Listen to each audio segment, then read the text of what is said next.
All right, good morning. It is currently 7:48 a.m.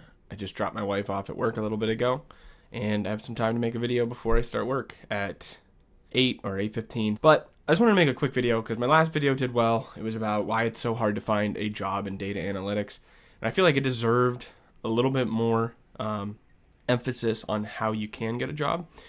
And I think the best way for me to share how to do that is probably through my experience. So I'm not saying this is the only way to do it. I'm saying this is how I did it. I don't want to say this is the only way to do it because in my last video, I think it gained enough traction that I got some detractors, some people who said that data analytics is dead because of AI. But I want to talk about it. I want to talk about how you can find a job right now. Even though it is hard, it is possible. People are still hiring. People are still looking for data analysts. They're not ready to mark AI as the king of data analysis and not hire any more analysts. It's just not the state of affairs. I'm sorry to break it to you, everybody in the comments who said that data analysis is dead because of AI. I promise you it's not dead. If you saw our backlog at our job for all the analysts on our team, which I think on our team there's 50 or so, and then that's just our team. There's plenty of other analysis teams that have more data analysts at our company. I promise you our backlogs are not shrinking. They're only growing. Even though we're using AI to help us, they're growing. So with that, hopefully that comforts some of your concerns about getting a job in data analysis as far as it pertains to AI. But if you want to see a video on AI and data analysis specifically, let me know. I'll make a video on that. I can talk about it, talk about my experience with AI and data analysis, and then hopefully that can also calm some of your concerns. But just let me know down in the comments. But the topic of today, getting a job in data analysis, how I got my job in data analysis. So I'm not going to get too much into my background, but I ended up majoring in applied statistics. I graduated with a degree in that. I also had a minor in information systems and statistical analysis. That's just like one minor. We were required to choose a minor, so I chose the one that kind of aligned most closely with data analysis, because that's kind of what I decided towards the end of my college time, that's what I wanted to do. I wanted to work somewhere in the data sphere, whether it be data analysis or data science. I was considering going back for my master's degree, but I have not done that yet. So let's say I'm in my junior year, because that's kind of where this whole journey started. I'm in applied statistics. I'm taking some courses in R. I'm taking some statistical modeling classes. I'm taking a lot of math classes, a lot of theoretical statistics. Not as much as if I was in pure statistics. Applied statistics is a little bit more hands-on with some of like the tools that you might be using in a job related to statistics, like data analysis kind of is. And I really enjoyed it. I enjoyed working with R. I think my favorite course was an Introduction to Data Analysis in R course. Great professor. I can't remember his name off the top of my head, but if you teach that class and you're watching this, you probably know who you are. But that's where I fell in love with data analysis. I liked using R. I thought it was a great platform to do data analysis on. I also had some experience with Python at a previous student researcher role where I was doing some data analysis and modeling using Python. And R wasn't a big stretch from Python. I was using Python in that experience, but all throughout my schooling for all of my statistical modeling, because R is a by nature statistical language, I was doing a lot of that in R, and that's kind of where the data analysis in R started for me. So going into my junior year, or I guess my senior year, because I did have to go an extra semester, so I had my senior year and then summer break, and then I finished my last semester before graduating in December of 2022, which is insane. It's been that long. But going into my senior year, I did not have an internship. And from talking to some of the career counseling at my college, having an internship was a huge benefit, especially in this kind of space, because it's so competitive. Like I said in my last video, which I will link after this one, please stick around and watch this, then you can watch that one. Anyways, it is difficult to get into the data analysis space right now. Definitely possible, but it's difficult. There's a lot of competition. A lot of people have the skills to become a data analyst. SQL, not super hard to learn. R or Python, at least the basics, not super hard to learn. Things like Tableau, Excel, those are important too for data analysis. Not super hard to learn. There's a certain set of skills that a data analyst will have coming into the job that aren't super, super difficult to learn, and there's a lot of people that know them. So that's where it becomes difficult. The bar to entry is pretty low. But can you separate yourself? It's with experience, it's with projects, it's with things like that. It's with as I said in the last video, the bottom fourth of the resume. So that's where you can spice up your resume, spice up your experience, and you can actually make employers want to interview you because you have some experience past just those like 4 domains or areas of skill. So I needed an internship, and I was applying like crazy. I'm like, this is bad because nobody is even giving me an interview.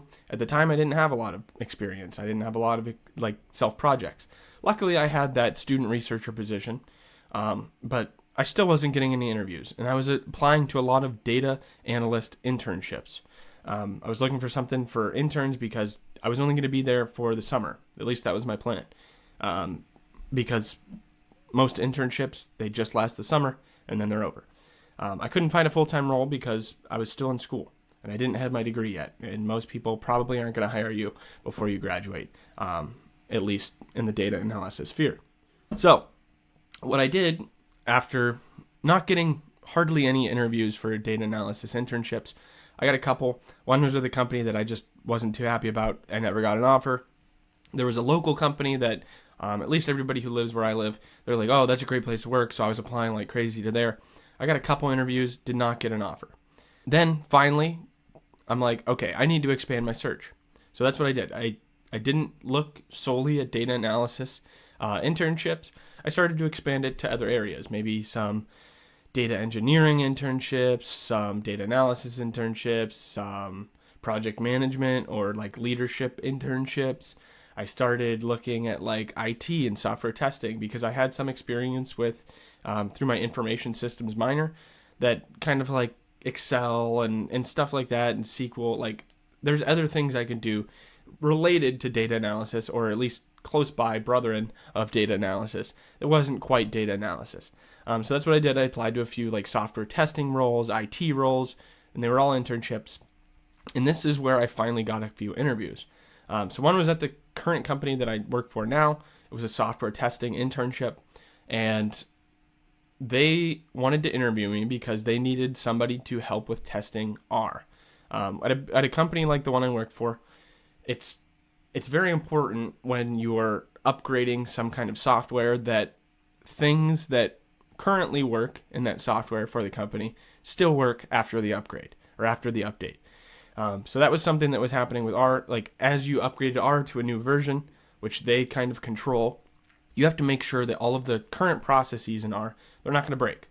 And so you had to go through all this like regression testing list. You had to go through like based off of all the previous tests, these all work. Do they still work in the new upgrade on like at your company? Is there no firewall issues or anything like that? And so that's the kind of thing I was doing. They wanted somebody who had some R experience, so they kind of had an idea what they were doing going into the testing. And luckily, through my schooling with statistics, I used a lot of R, and they were really excited about that. They were also excited to hear about my research position as a student researcher, where I was using things like Python, so they knew I had some experience in that as well. The interview went great. I loved the people interviewing me, and they ended up offering me a position. So through my software testing role, I tested things like R. I tested a few other software, I think Denodo, SAS Via. And then I also had the opportunity to write some Python scripts that ran, I think they were called like, I don't even know what they were called, but they were like Python shell scripts. So they were running through like Unix commands. It's still a little bit above my head, but I think that was a cool experience too, being able to write Python that kind of cleaned up servers and things like that. If you know anything about that, I'm probably referencing it wrong, but that's the kind of thing that I was doing there.